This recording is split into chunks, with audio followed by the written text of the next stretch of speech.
There's a sound that travels faster than light.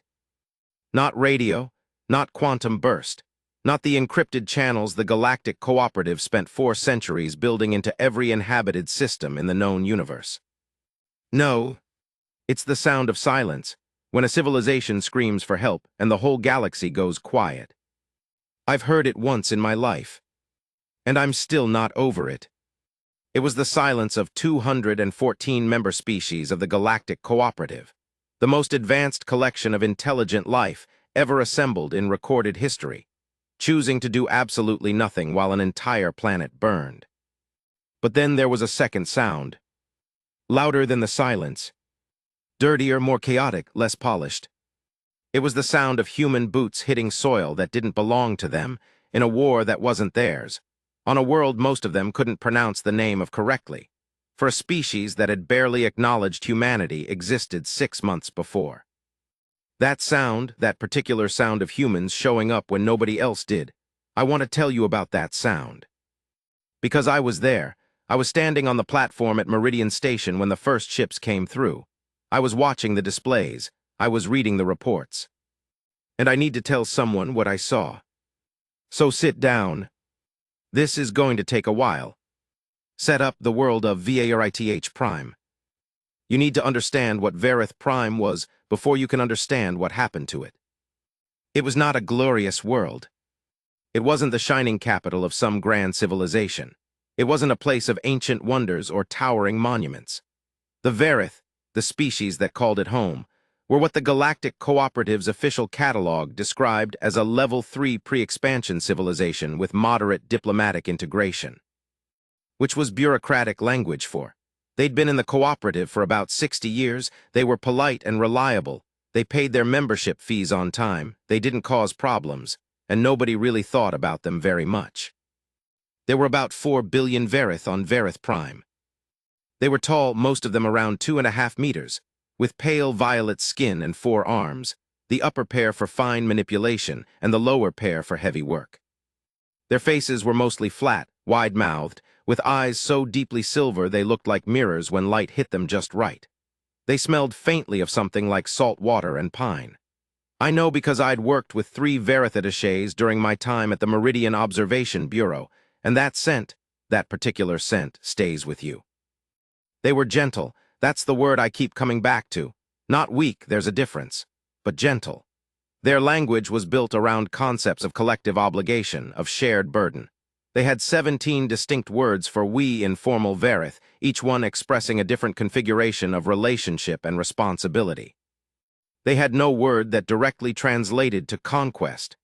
The closest concept in their language was something that roughly meant unnecessary expansion of pain. They'd been a spacefaring civilization for 200 years before joining the cooperative. They had 17 colonies across 4 star systems, a fleet of roughly 300 vessels, mostly cargo haulers and science ships, with a modest defense force of maybe 40 combat-rated ships. Enough to discourage pirates, not enough for anything larger. Verith Prime itself was a planet that looked, from orbit, like someone had taken Earth and turned down the contrast.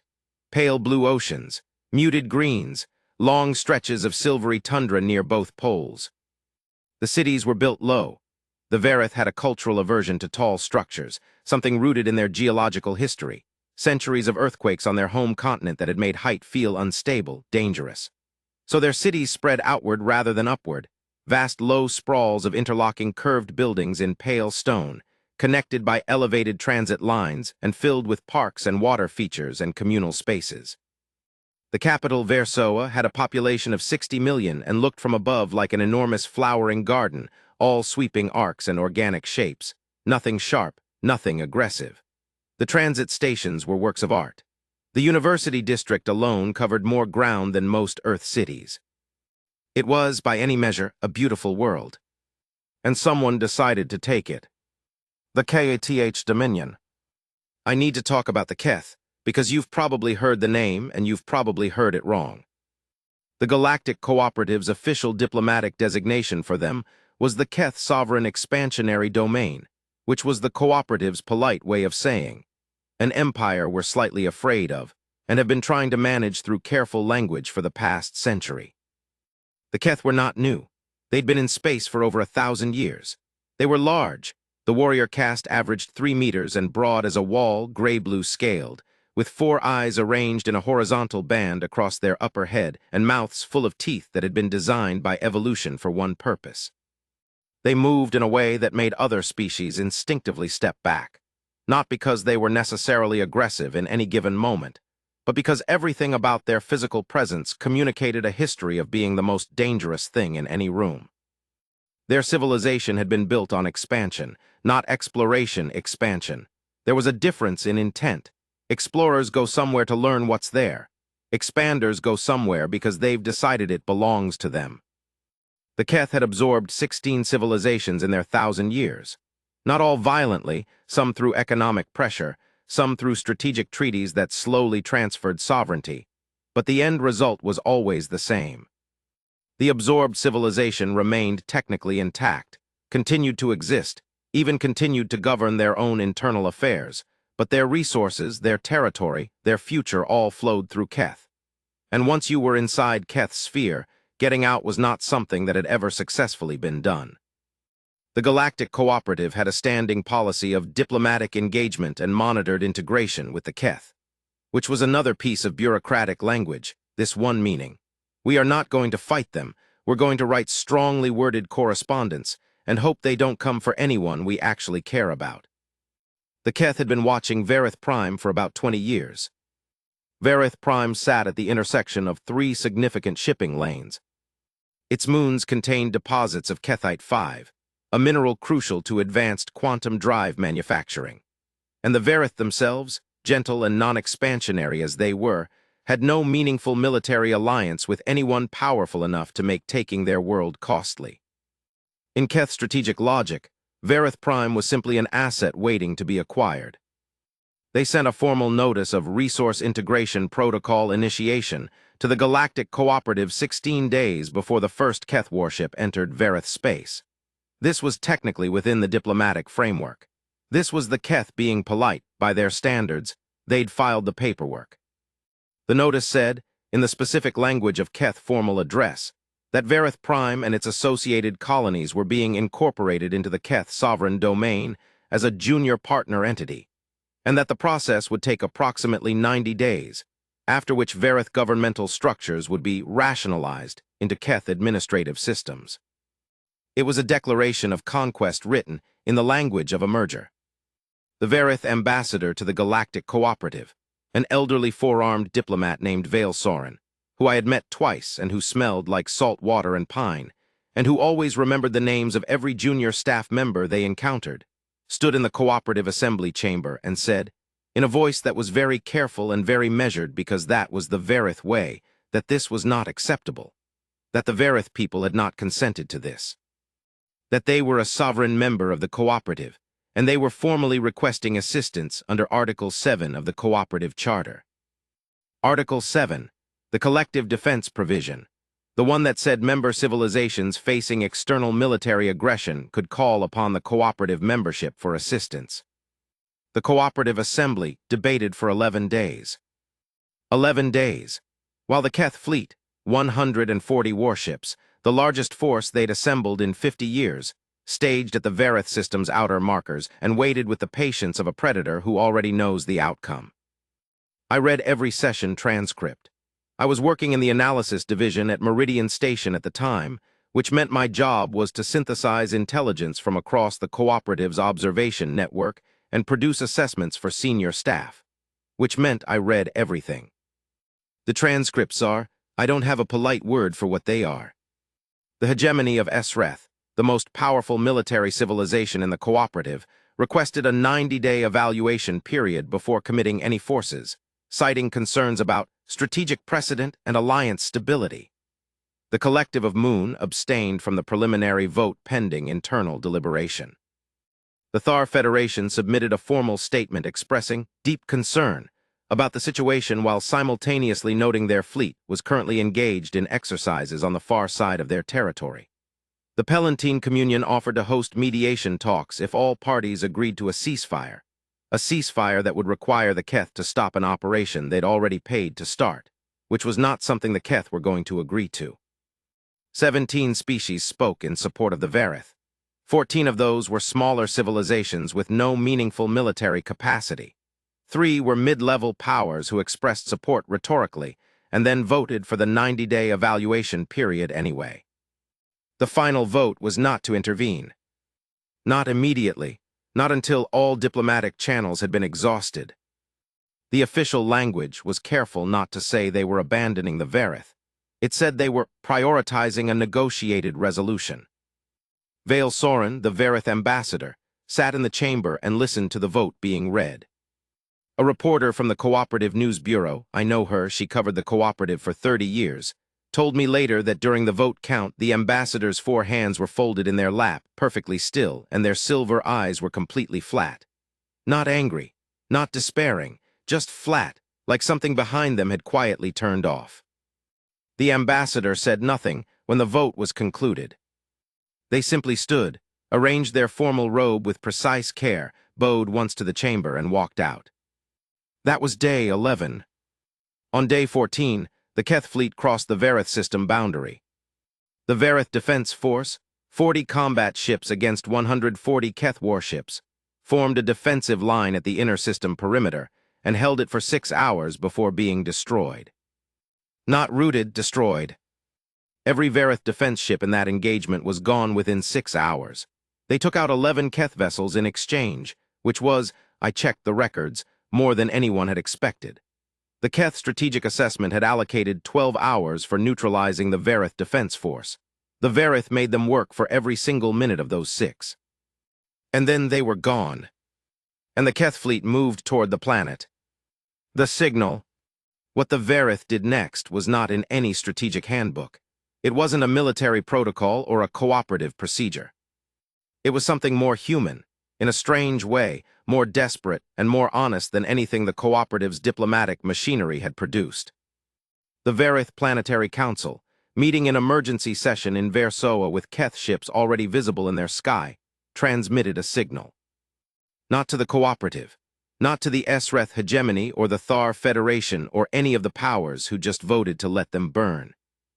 They transmitted to every inhabited system they knew about.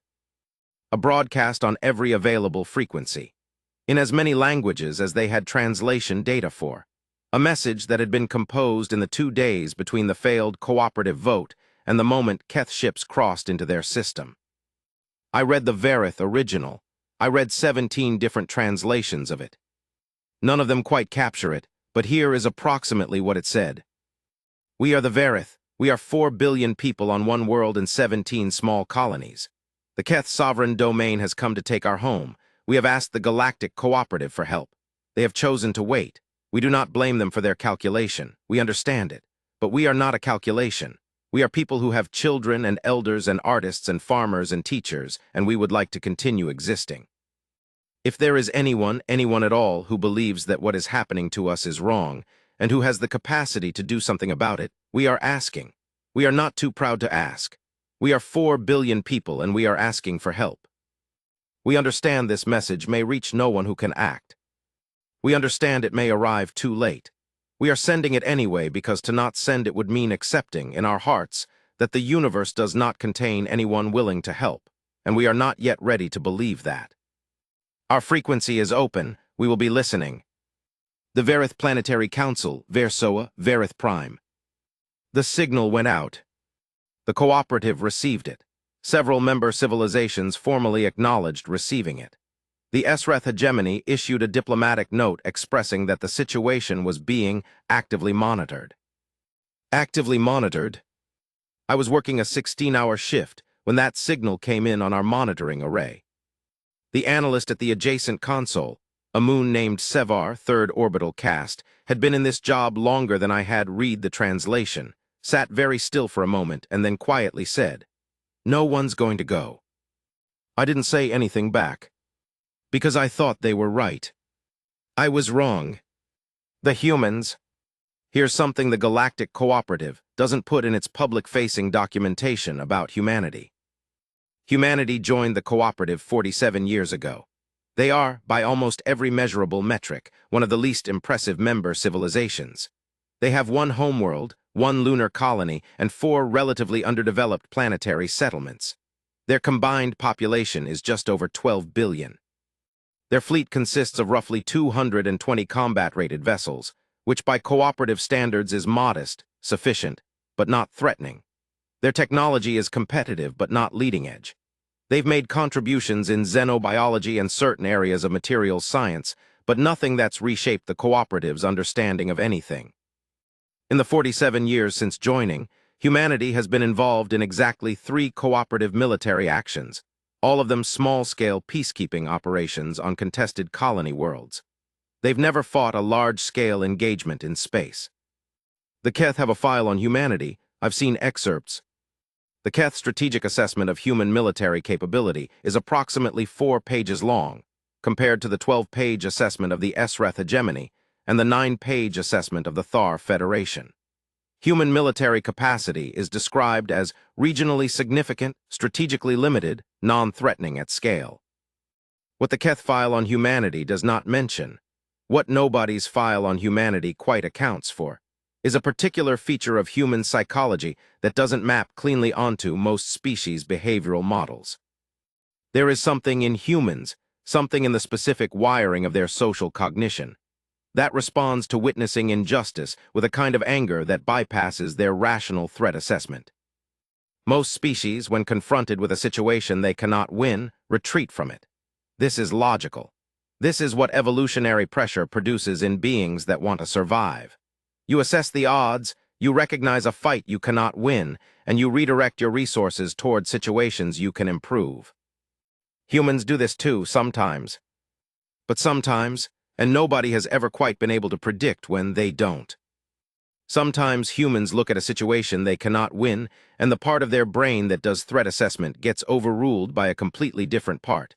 A part that seems to operate on something closer to moral mathematics than strategic mathematics. And the output is not retreat, but something more like, I don't care. This is wrong. Let's go.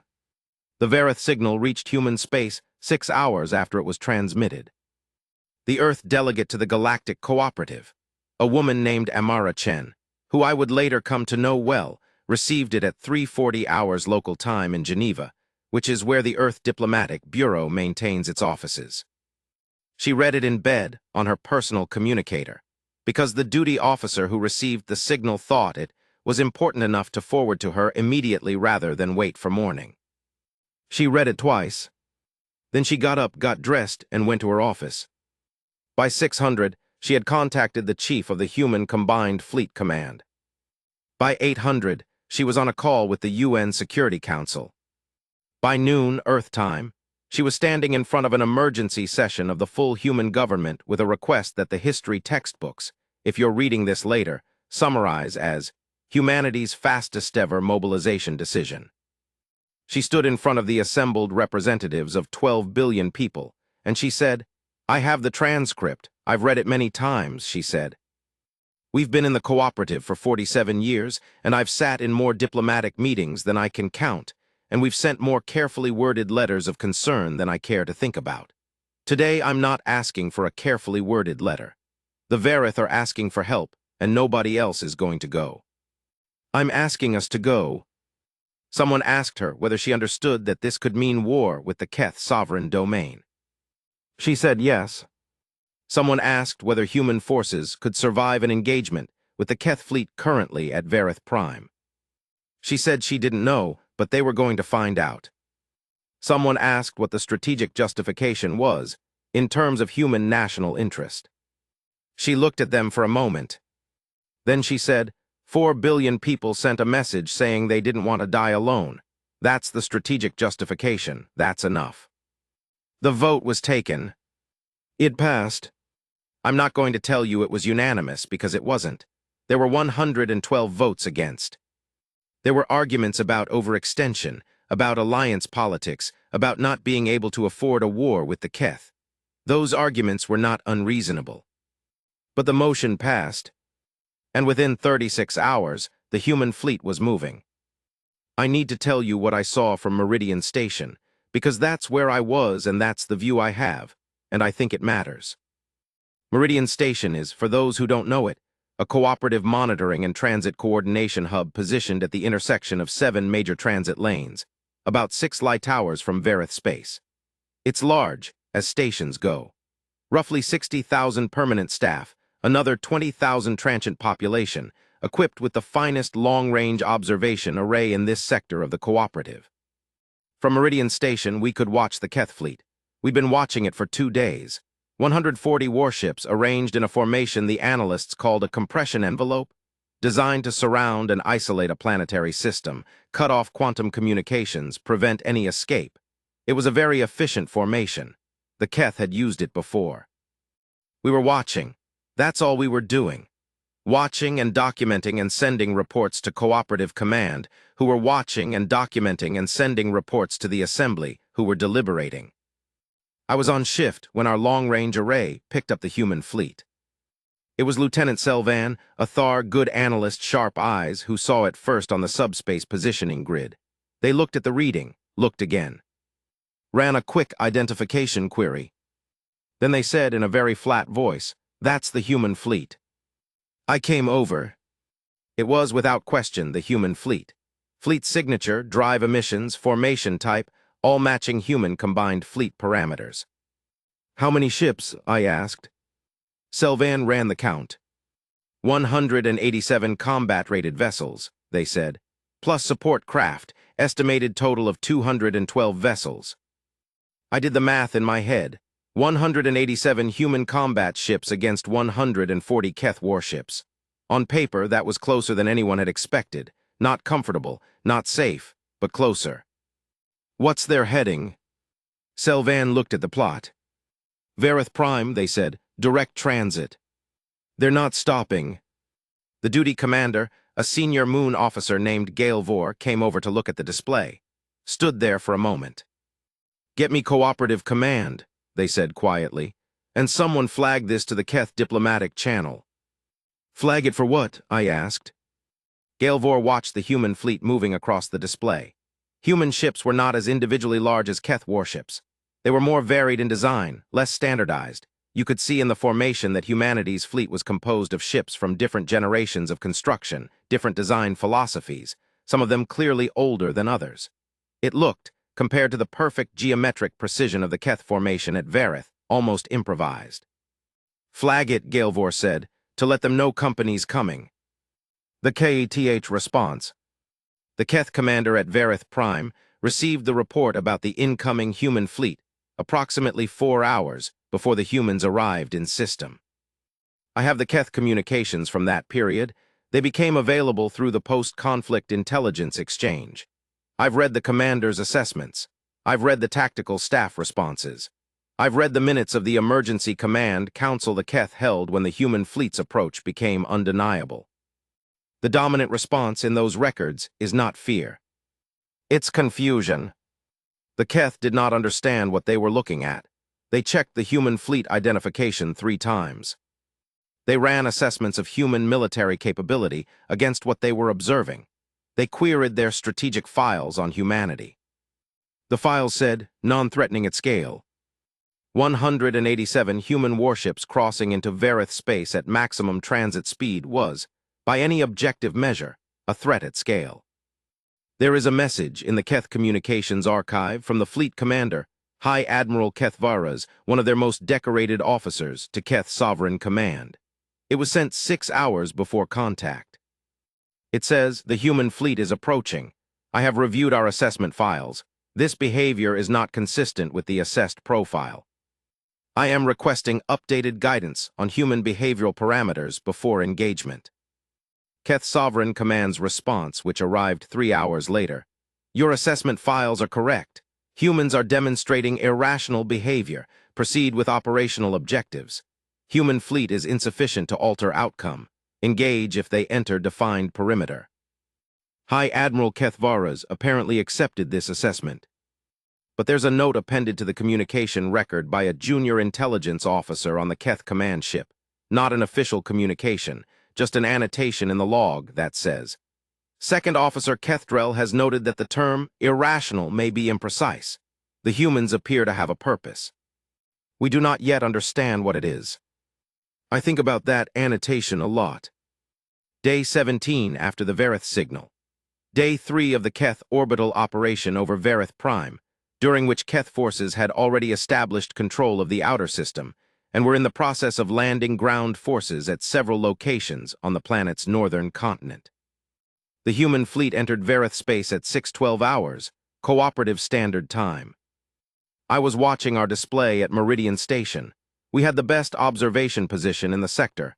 I could see everything.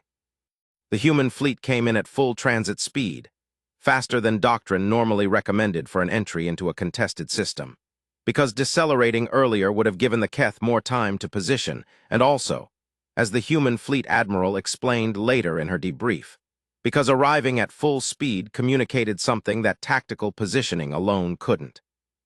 It communicated that they'd already decided. There was no hesitation built into the approach vector, no cautious slowing to assess the situation. The situation had been assessed from 6 light hours away, and the decision had been made, and the fleet was moving at the speed of a decision already concluded. Fleet Admiral Rosa Kaminsky was in command. I read her full debrief later. I read her personal log entries from those days, which she authorized to be included in the official record. I want to tell you what she said, in her own words, paraphrased because I'm working from memory and from notes. She said, when we came into system, I had 187 ships and I didn't know if it was going to be enough. I knew it might not be. I'd run the numbers more times than I could count during transit. But when we hit the system boundary and the sensors started painting the Keth formation, what I felt wasn't fear. I felt something clarify. All the doubt and calculation from the transit, all of that went quiet, because we were here. We'd made the choice. And whatever was going to happen next was going to happen because we'd chosen to be here. And that was going to have to be enough. The human fleet came out of transit in a formation that the Keth tactical staff, in their post-engagement analysis, described as unconventional but deliberately aggressive. The humans had arranged their ships not in the standardized combat spread of most cooperative military doctrine, but in a tighter, faster configuration, clustered around a central axis, with flanking groups positioned for rapid vector changes. It was, one Keth analyst noted, a formation designed for a species that fought close. The Keth liked range. They liked standing off at distance, using their superior weapons' reach to grind down enemy formations. It was how they'd won every significant engagement in the past century. Their ships were built for it: heavy weapons, excellent shields, stable firing platforms. At range, a Keth warship was a hard thing to beat. The humans, apparently, had done their homework. The ultimatum. Before a single shot was fired, Fleet Admiral Kaminsky opened a channel to the Keth command ship. I have the transcript. I've read it probably 50 times. The channel request was acknowledged after 4 minutes, the Keth making the humans wait, a dominant signal as old as contact between civilizations. 4 minutes during which 187 human ships held position at the system boundary, engines at full readiness, and waited.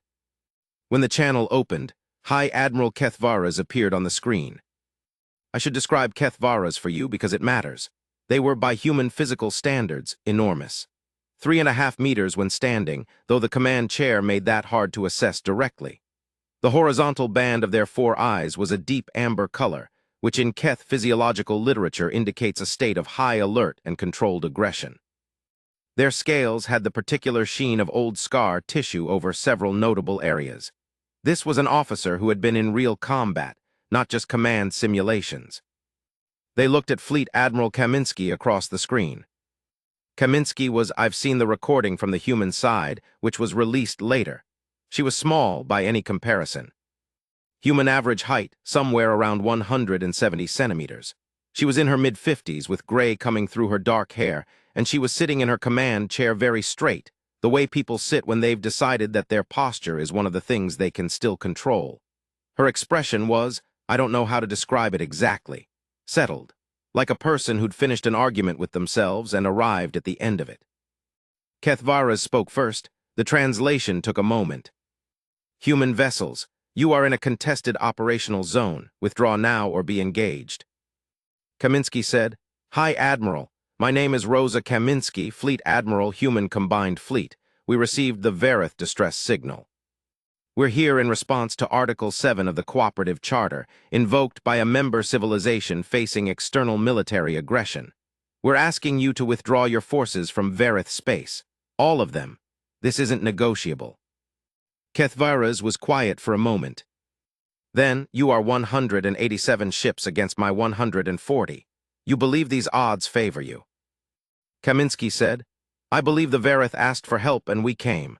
I believe 4 billion people are watching those ships of yours in their sky and they're scared, and I think they've been scared for 2 weeks and I think that's enough. So yes, I'm asking you to leave. Another pause. You will be destroyed, Kethvaras said. It wasn't a threat exactly. It was delivered more as a statement of observed fact, a mathematical assessment. Kaminsky said, maybe, but you'll know we were here. The channel closed.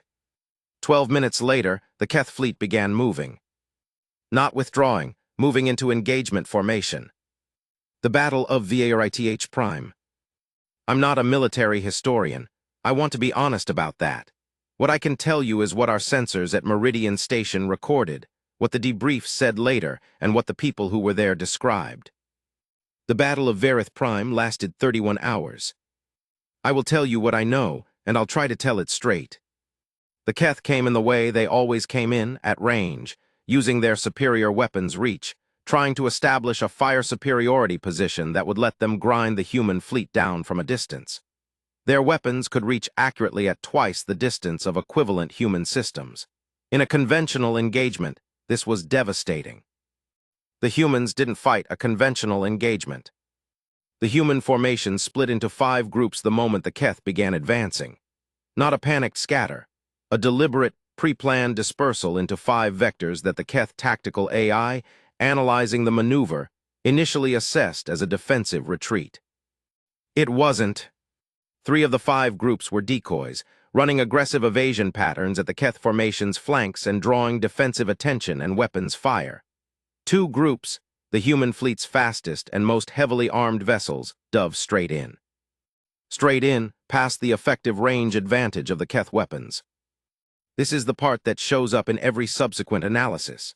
What the humans had done, in the months after receiving the Verith signal and before arriving at Verith Prime, was identify the specific performance envelope of Keth combat doctrine, find the one situation in which Keth ships were not optimized, and design their entire engagement around forcing the battle into that situation.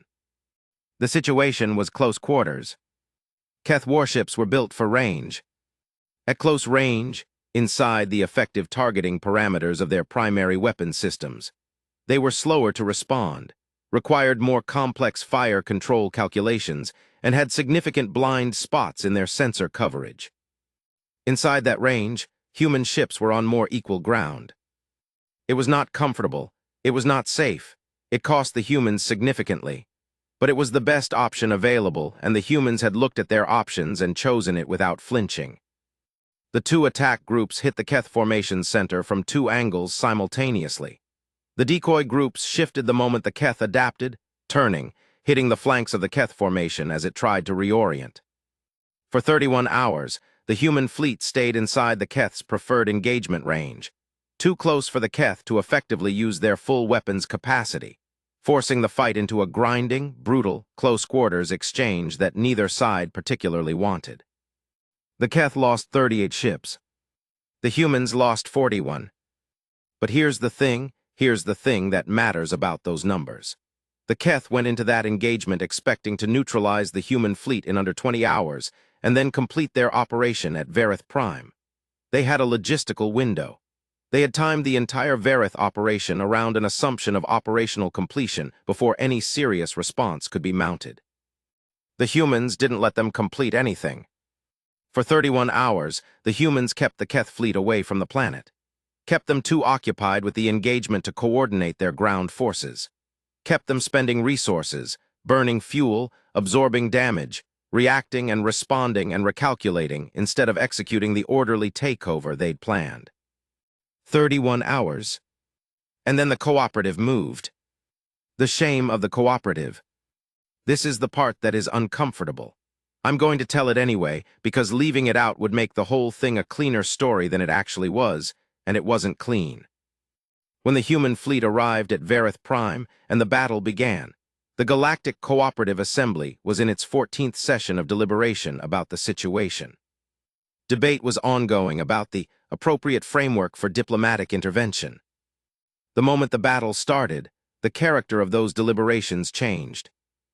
Not because anyone had a sudden moral awakening. I want to be clear about that. The change happened because the calculation changed. The Keth operation against Verith Prime had been tolerable, politically, because it was quick and clean, and the cooperative could maintain plausible engagement with the diplomatic process. A battle happening in real time, with human ships and Keth ships destroying each other over a planet that the cooperative had voted not to defend, was not tolerable in the same way. The Esreth hegemony moved first, because the Esreth were the best at reading which way the wind was blowing.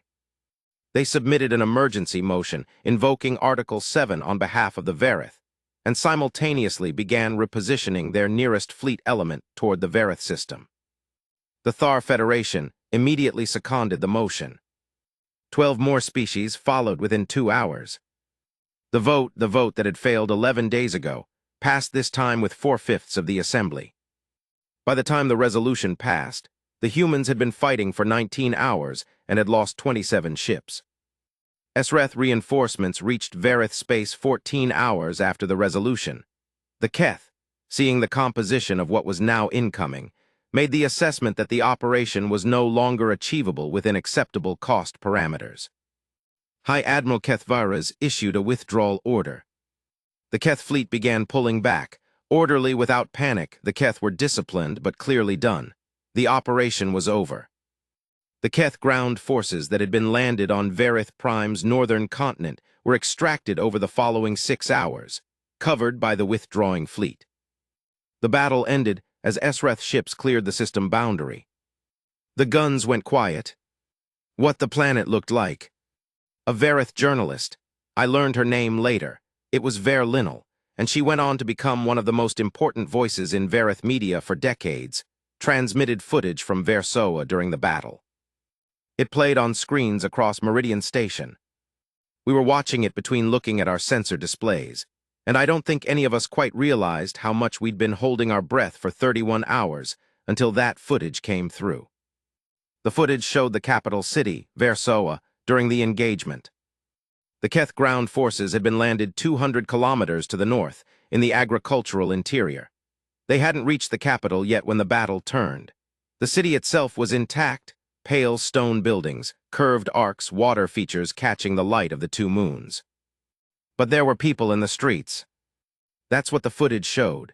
60 million people, and a lot of them were in the streets or on rooftops or on the elevated transit lines, looking up at the sky. Because in the sky over Verith Prime, you could see it. The flashes and blooms of weapons fire in the upper atmosphere, the trails of ships moving, the occasional debris streak of something that wasn't going to make it. Ver Linnell panned her camera across the crowds, and what she caught, what was in those silver mirror eyes of the Verith people watching the sky, was something I find hard to describe even now. It wasn't hope exactly, or it wasn't just hope, it was something more complicated. It was the specific expression of people who have already made a kind of peace with the idea that no one was coming, who had already, somewhere in the past 2 weeks, quietly accepted that this was something they might have to survive alone or not survive at all, and who were now seeing something in the sky that they hadn't expected to see. Ships, human ships, fighting. One older Verith, their upper arms wrapped around the shoulders of someone younger, their lower arms clasped tight in front of them, looked up at the sky and said something to Ver Linnell's camera. The translation wasn't perfect, but it came through as approximately, "Who are they?"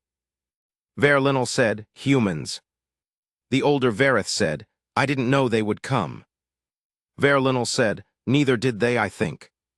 Not until they did. That exchange was transmitted to Meridian Station. I heard it.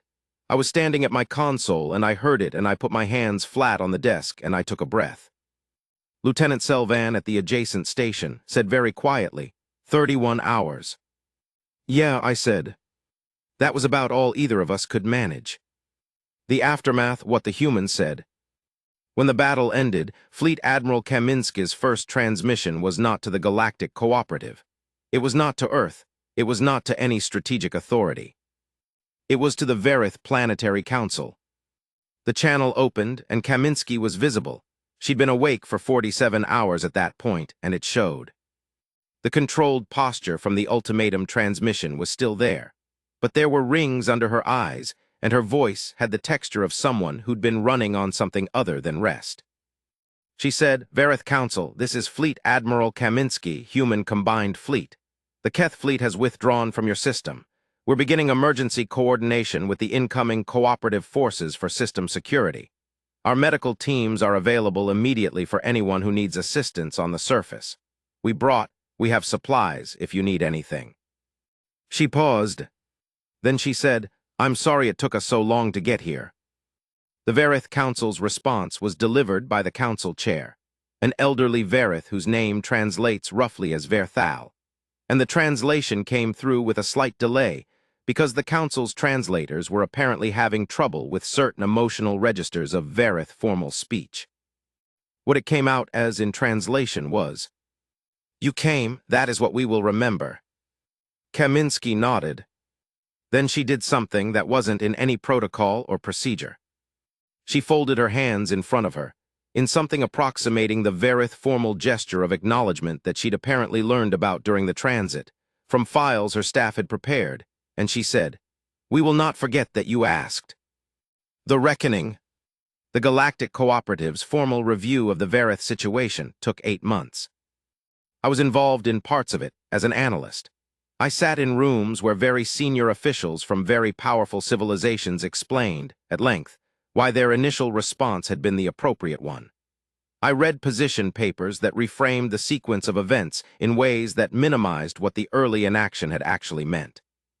I watched the SRETH delegation, who had moved first after the humans arrived, present themselves as having led the coordinated cooperative response in the final resolution of the crisis. The humans said very little in these rooms. Not because they didn't have things to say. Earth's diplomatic delegation attended every session. Amara Chen, the Earth delegate, sat through every presentation and every reframing and every piece of carefully constructed institutional narrative. She said in one session, "I was there, I took notes," she said, in response to a SRETH claim that the coordinated response had been the product of thorough deliberation. "I'd like to respectfully note for the record that the humans showed up on day 17, and the SRETH showed up on day 30. Article 7 was invoked by the Verith on day 1. I just want to make sure the timeline is accurate for the record." There was a very long silence in the room. Then the session moved on. The final cooperative report on the Verith-Keth crisis described the resolution as the result of coordinated multilateral response following cooperative deliberation. The human unilateral action was described as an independent contributing factor. The recommendation was for enhanced rapid response frameworks to prevent future delays in collective action.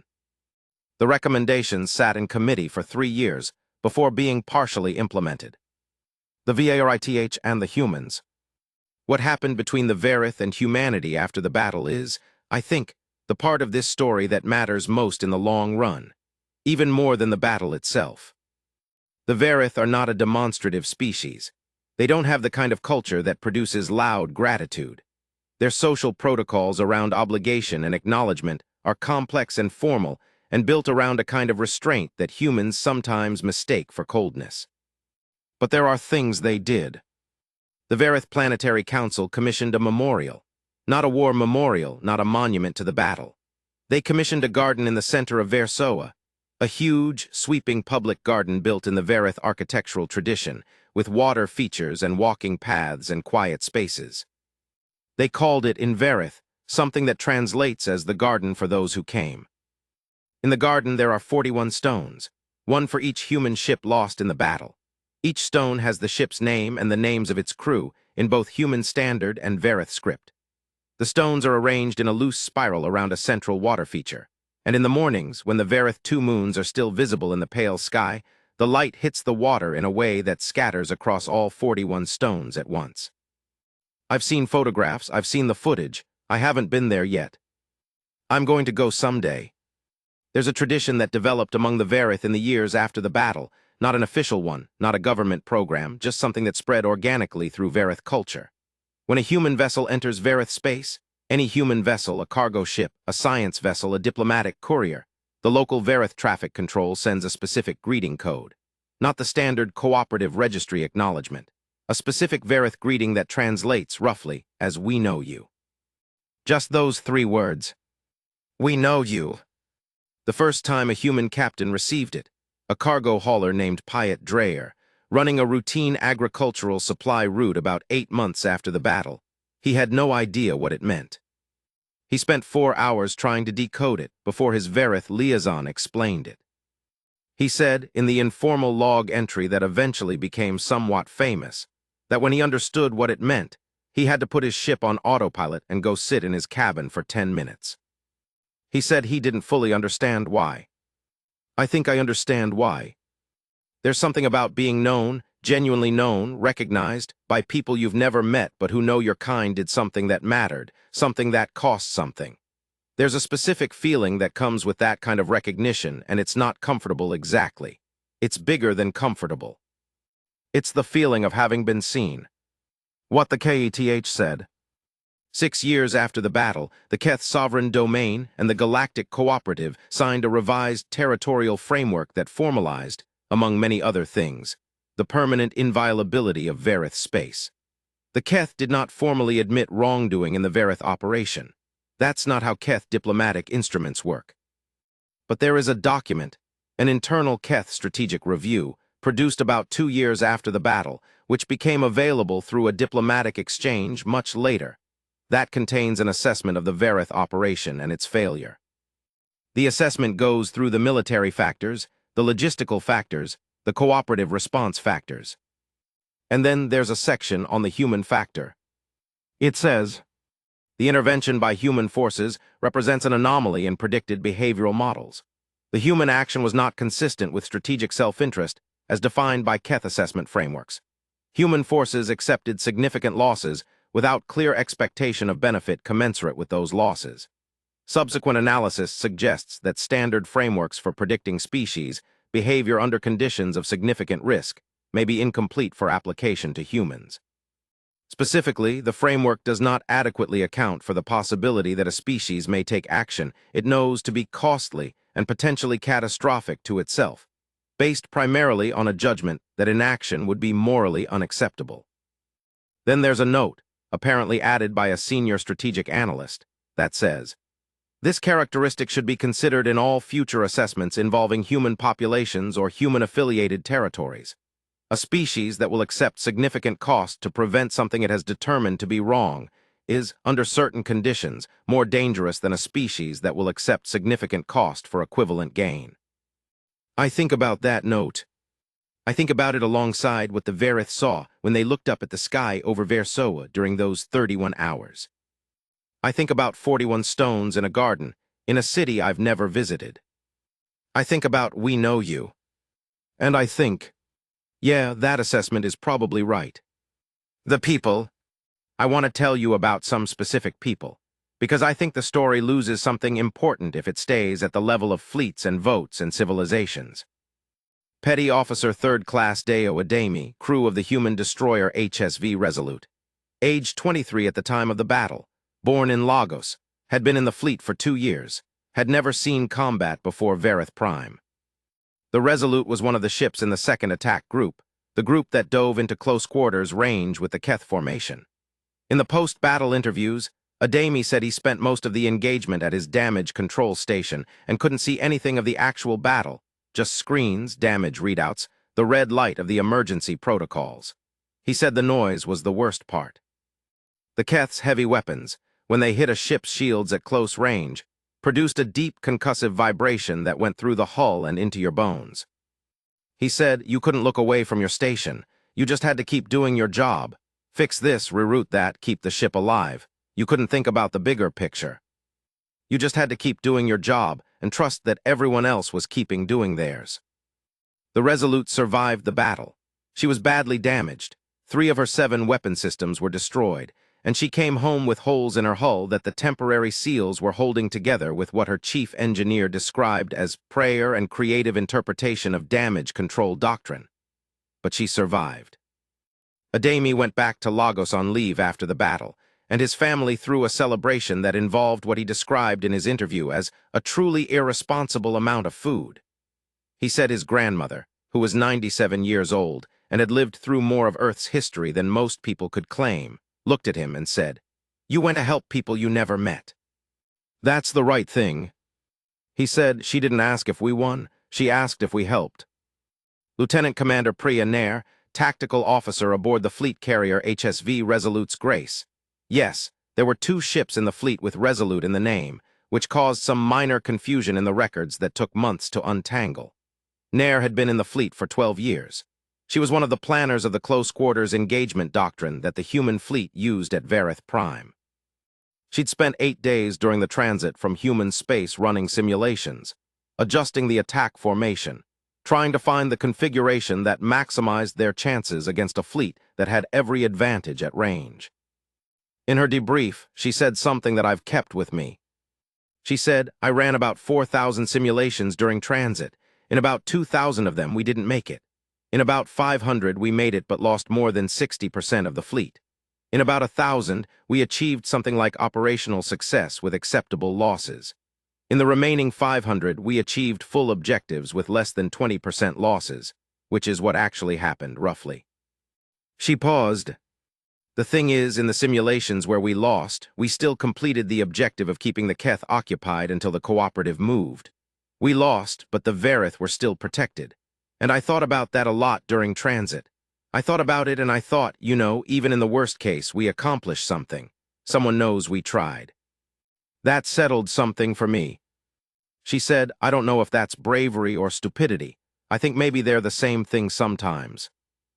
Ambassador Vale Soren, the elderly Vareth diplomat who had stood in the cooperative chamber and asked for help on day 1.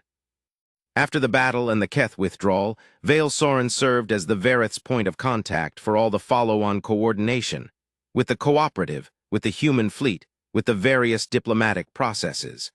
They did this for another 3 years before retiring. I met them once more about 2 years after the battle at a cooperative conference on collective security reform. I was presenting an analysis.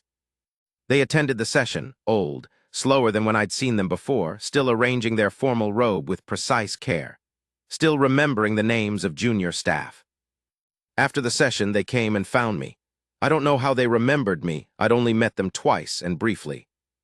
They said in their formal Vareth with translation, "You were at Meridian Station during the engagement." I said yes. They said, "I want to thank you for watching. For all of you who watched, I know you couldn't do more. Knowing that people were watching mattered. It is not nothing to be witnessed." I didn't know what to say to that. They said, "Please also tell the humans when you can that we have not forgotten." The signal nobody answered, and one that was. I want to come back to the beginning, because I started with a sound, and I should finish with one. The silence of the Galactic Cooperative when the Vareth screamed. That silence is real and it's documented, and it's in the records, and I don't want to soften it or explain it away. It happened. It was a failure. The most advanced collection of intelligent life ever assembled chose calculation over conscience and sat in their deliberation rooms while a planet burned because the political cost of acting was higher than the political cost of watching. That's true. But here's the other thing that's true. Somewhere in human space, at 3:40 hours on a particular morning, a diplomat got out of bed and went to her office because she'd read a message from 4 billion people she'd never met who said they didn't want to die alone. And she made some phone calls. And 12 billion humans argued about it and voted on it and said yes, even though yes was expensive and dangerous and might not work. And a fleet admiral ran 4,000 simulations in transit and found the best available answer and decided that even in the worst simulations, you still accomplish something. And 187 human ships showed up, 41 of which didn't come home. And that's also true. I have been an analyst for the Galactic Cooperative for 22 years. I have watched species argue and calculate and deliberate and maneuver. I have read more documents about what is strategically optimal and diplomatically appropriate than I can count. I have watched civilizations make the careful choice. But I keep thinking about that signal. 4 billion people transmitting into the dark. We are not too proud to ask. We are asking anyway, because to not ask would mean accepting that the universe does not contain anyone willing to help, and we are not yet ready to believe that. And somewhere in the dark, a species heard it, a species that isn't the biggest or the most advanced or the most powerful. A species that has their own problems and their own fears and their own 41 families who got notifications they didn't want. A species that looked at the situation and did the math, and the math said probably not. This is too costly. This is too risky. And they came anyway. I think about that a lot. When the galaxy asks for help and nobody comes, that's a thing that damages something. Not just in the immediate crisis, in the idea that the universe is a place where help is possible. Every civilization that watches another one fall and does nothing is teaching everyone what to expect, is building piece by piece, a universe where the answer to will anyone help is already known, and the answer is no. And then the humans come, and the answer is no longer already known. And that specifically is why I'm telling this story.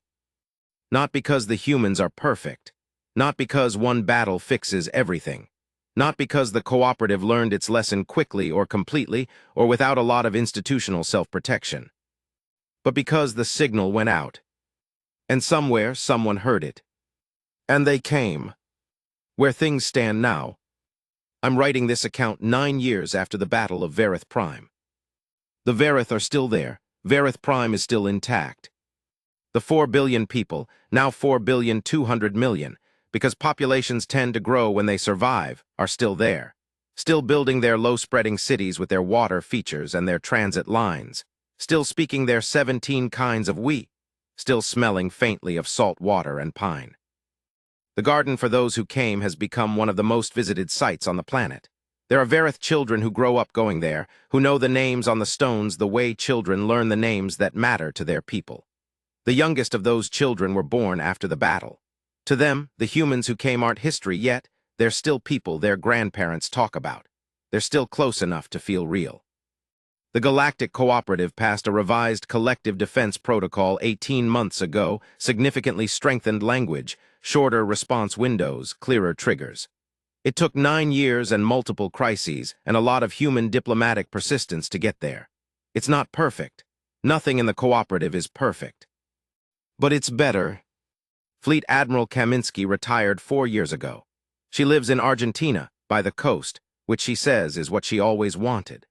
She does occasional consulting work for the Cooperative's Strategic Review Division and sits on the board of a foundation that provides educational grants to children from the families of those lost in the battle. She gave one interview about Varith Prime 2 years after the battle and has declined to discuss it publicly since. In the interview, she was asked what she would have done differently. She thought about it. She said, "I would have gotten there faster. We spent 2 days deliberating at the government level before I got authorization to move the fleet. 2 days is a long time when someone is scared. Next time, if there's a next time, I'd like to have a protocol that doesn't require 2 days." She was asked, "Do you think there will be a next time?" She looked at the camera. "Probably," she said, "but I think next time maybe more of them show up. That's what I think. I think next time we're not alone." Ambassador Vale Soren passed away 3 years ago, quietly in Versoa, surrounded by family. The Varith don't have a tradition of large public funerals. They believe the dead are best honored in small, intimate gatherings of those who knew them well. But the Varith Council held a formal session in their memory, and the statement they issued included a passage that translates roughly as, "Vale Soren spent their life believing that asking for help is not weakness." They were right. Their asking brought help that changed everything. May we all be willing when we must be to ask. Amara Chen is still the Earth delegate to the Galactic Cooperative. She's in her 60s now. She's become, in the intervening 9 years, one of the most influential diplomats in the cooperative, partly because of what she did in the Varith crisis, and partly because she's very good at her job, and partly because after Varith Prime, other civilizations started paying attention to what humans said in rooms they'd previously been easy to ignore. She was asked once by a journalist whether the Varith crisis had changed how she thought about her work. She said, "I think about signals. Every time someone sends a distress signal, every time a civilization asks for help, I think about the people sitting in that room in Versoa deciding whether to broadcast. Deciding whether to admit they needed help, that takes something. It takes a kind of courage that doesn't get enough credit, the courage of asking. My job is to make sure that when someone asks, the answer isn't silence.